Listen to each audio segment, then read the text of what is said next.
Hello everyone and welcome back to another chapter chat for Chainsaw Man. Today we're going to be looking at chapter 126. It just dropped and holy shit, man.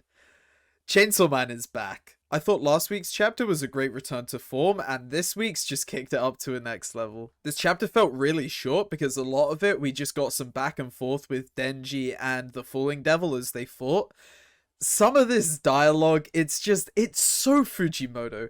It's so denji. It's perfect. This is what I felt was really missing from the series while Asa has been our main focus.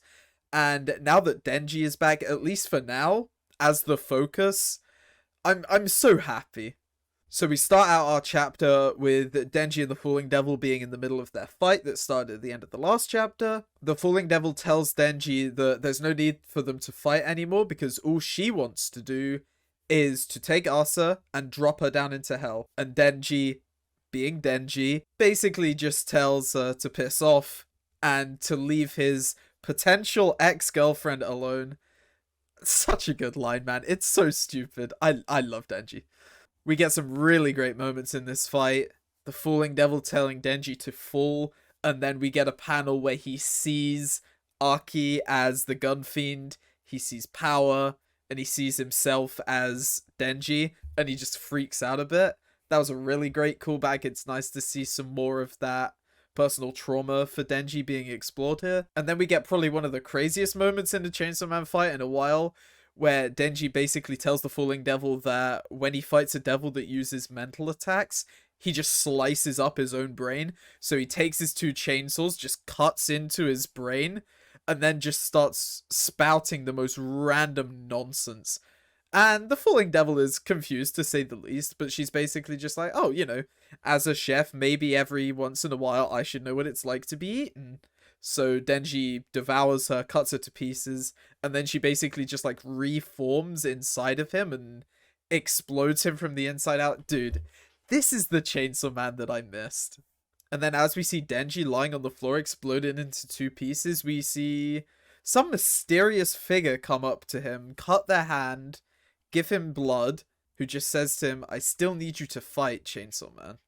Now, as to who this is, I'm thinking perhaps if it's someone we know, maybe Yoshida? I think there's so many different possibilities here. I cannot wait to find that out next week. And then our chapter basically ends with Full finding Asa, who has been hiding.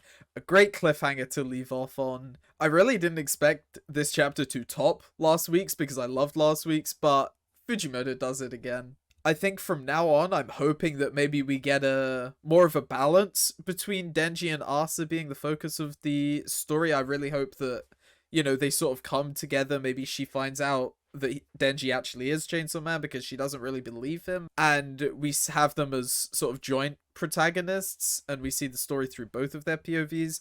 I think that would be a lot better than the hard focus that we've had on Asa so far. Because personally, I think she's a pretty well written character, but I'm just not as engaged or invested with her anywhere near as much as I am with Denji.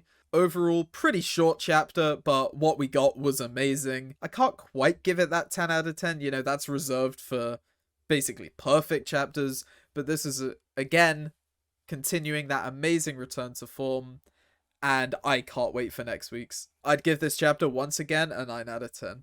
Thank you guys very much for watching. Make sure to check out my other socials and all that. And I will see you guys in a blur.